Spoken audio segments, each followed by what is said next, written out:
Universe का and कैसे होगा, ये सवाल इंसान को सदियों से फैसिनेट करता आया है। जब हम रात को आसमान में अनेक तारे, गैलेक्सीज और अनदेखा सा अनंत स्पेस देखते हैं तो नेचुरली दिमाग में आता है, क्या ये सब हमेशा रहेगा या कभी ना कभी यूनिवर्स से भी दी एंड आएगा।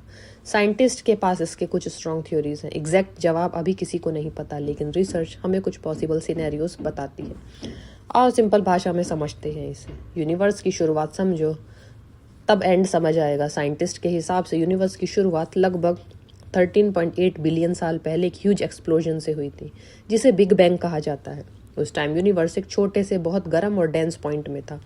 फिर वो तेजी से एक्सपेंड हुआ और आज भी एक्सपेंड हो रहा है। मतलब गैलेक्सीज एक दूसरे से दूर जा रही हैं, स्पेस खुद स्ट्रेच हो रहा है। यानी एक्सपेंशन फ्यूचर डिसाइड करेगा कि यूनिवर्स का एंड कैसे होगा।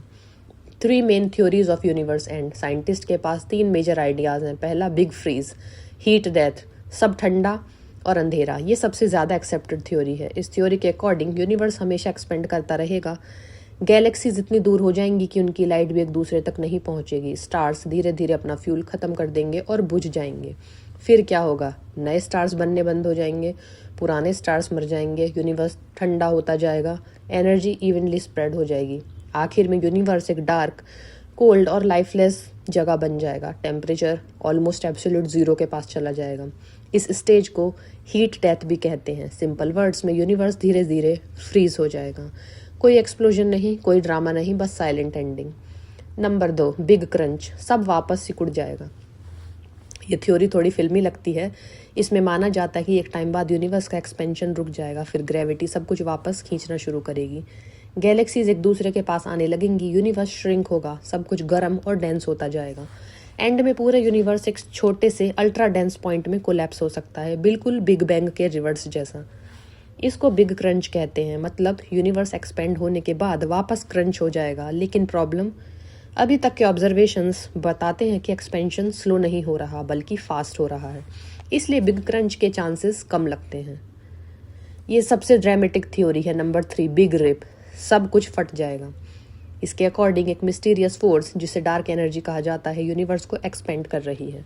अगर ये डार्क एनर्जी फ्यूचर में और पावरफुल हो गई तो एक्सपेंशन इतनी तेजी से हो सकता है कि गैलेक्सीज टूट जाएंगी, स्टार्स अलग हो जाएंगे, प्लैनेट्स अपने स्टार्स से दूर हो जाएंगे, एटम्स तक फट सकते हैं। आखिर में स्पेस इतना खुद टेयर हो सकता है।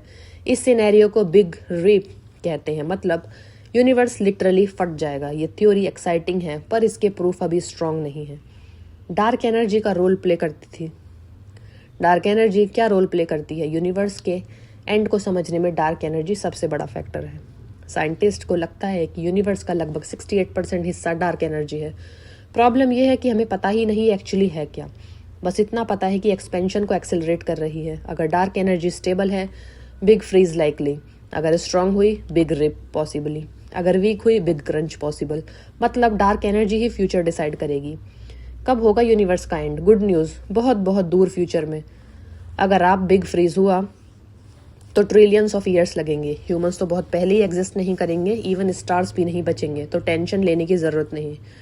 फिलोसॉफिकल सोच, यूनिवर्स का एंड सिर्फ साइंस का टॉपिक नहीं है, ये फिलोसॉफिकल भी है। सोचो, अगर यूनिवर्स का एंड है तो क्या नया यूनिवर्स शुरू हो सकता है?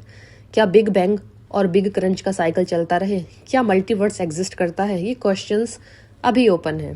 तो कंक्लूजन क्या है? यूनिवर्स का एंड कैसा होगा, इसका फाइनल आंसर अभी किसी के पास नहीं, लेकिन साइंस हमें पॉसिबिलिटीज बताती है। Big freeze, slow cold ending, big crunch, reverse collapse, big rip, explosive tearing apart. सबसे ज़्यादा चांसेस बिग फ्रीज के लगते हैं, लेकिन यूनिवर्स सरप्राइजेस से भरा है। हो सकता है फ्यूचर में कोई नई डिस्कवरी सब बदल दे।